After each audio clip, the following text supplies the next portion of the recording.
In today's episode of Willful, we spoke with Rachel Krehm and Aria Umezawa, the co-founders and directors of Opera 5, an independent opera company in Toronto that's hooking a new generation of opera goers with its immersive live productions and YouTube hijinks. So hi Rachel, hi Aria. Hi, Allison. Thank you for joining us today at the Merchant Tavern. Thank you for having us. Oh look, we speak content. We're pretty close. Can you explain to our viewers why you called your opera company Opera 5? What does it mean? So the 5 in Opera 5 is for the 5 senses. And when we were sitting down originally, coming up with what we wanted to do and what we would do that would make us different from everyone else, was that we wanted it to be a full sensory experience.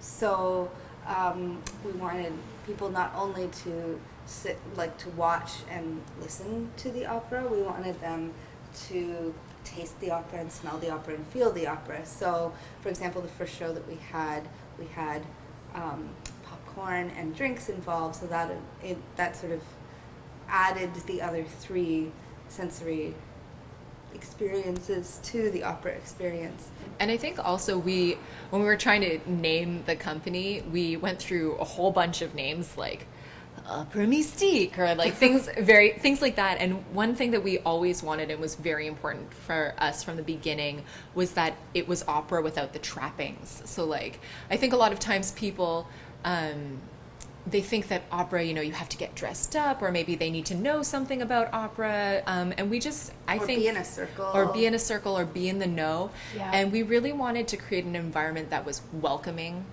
and open and just unapologetic about how awesome opera was. So to create a company with a name that was overly floofy or foreign, complicated seemed really against the spirit of what we were trying to create with Opera 5. So 5 senses, Opera 5, Fantastic Four, like sort of sounds like a superhero team, So simple, clean, just, open and welcoming, and that was it.